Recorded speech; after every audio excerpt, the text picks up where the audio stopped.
Now, we were speaking about your film that you submitted. It got selected. We just finished screening it, not screaming, but screening it. And it was called The Trespasser. ONYE, The Trespasser. ONYE. Really good pronunciation. Oh, man. Really, Damn. Really good pronunciation. Now, your film, The Trespasser, was about a gentleman who lost his grandmother and a lot of spirituality in there as well. Yeah, because it was, in a way, biographical. It was biographical. Because it was a lot about my relationship with my grandmother, mixing that relationship I had with her with my experience growing up with Nigerian folk tales and Nigerian lore, and kind of like the duality of having parts of myself being English and parts of myself being Nigerian. So it was kind of like a melting pot with all of this, and this film was the outcome.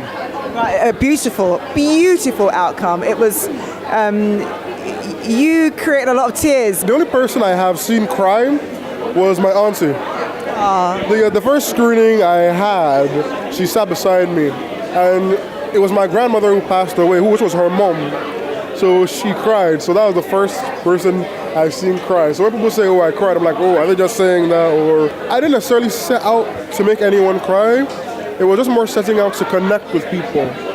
Because when I made the film, I was in this really weird part of my life because I had just lost my grandmother, and I was in a dark place.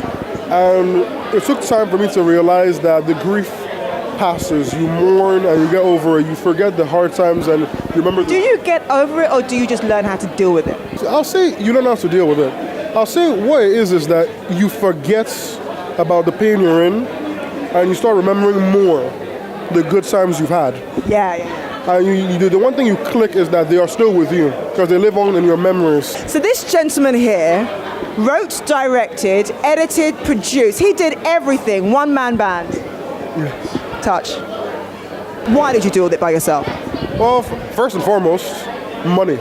How long did it take you because you had to do everything? So I believe in this. There are three things. There's quality, money, and time. You can only have two. I want quality. I didn't have money, so I knew I had time.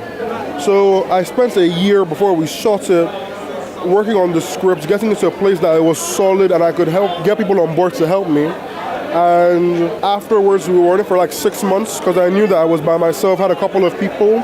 So with that's why it took 6 months, me and just a few other people. So at the end of the day, we got the quality. There was a part in it when he was in the house by himself and he heard like a little noise, right? And then it's like he saw something which clarified that there was somebody in the house, and the way he said no, and he ran out of that room. It's just, that was such a black reaction. Yeah.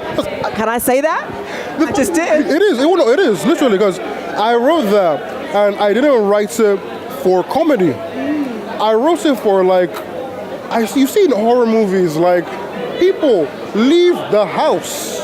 Don't stand there being like, oh, I might die. Okay. Or, oh, what is this? No. He said, heck no. I was like, I'm writing a film where this is happening. I'm sorry, my guy is not going to stand there and die. He ran. Yeah. I meant it to be kind of like a little tongue-in-cheek. But I didn't know it was going to have like full cinema laughter. Everyone was just laughing, and I was chuckling even after. So even though we were on another scene, another energy, I was still giggling from what happened like 5 minutes before. And one thing was that it opens you up to the character because you then. It's relatable as well. Yeah, he's not just some cookie cutter protagonist. He's a person who acts and reacts realistically. So that also then helps him to get involved where it starts to get a lot more emotional. That's why I'd say. So what else can we see from you? Anything coming up soon? I'm working on 2 short films. One is a smaller comedy, which is just about how difficult it is when you want to find black talent. Like if you're just posting it online, it's crazy. The majority of people a good amount of people that apply are white. Really? Yeah, like I'm filming something this weekend, and I applied. I put out a casting call, and you'll be surprised the number of white people that actually apply. So I'm kind of doing a comedy on that. It's just like when the chips are down and you need someone, and you're seeing white people apply. Like if you say in the role, the title, black actor. It's like, It's okay. it's okay. I'll still apply. Yeah, so that's a small thing, but I'm doing, get time. I'm doing a spin-off of sorts of the Trespasser. And are you doing the same as well? Self-funding, editing, no. You learn. Yeah, no, I've learned so much. That one is also the next step. Okay. So it's going to need bigger production values, more time, more money. Lovely speaking to you. Thank you very much for allowing us to watch your film. No, thank you for showing my film in this great festival.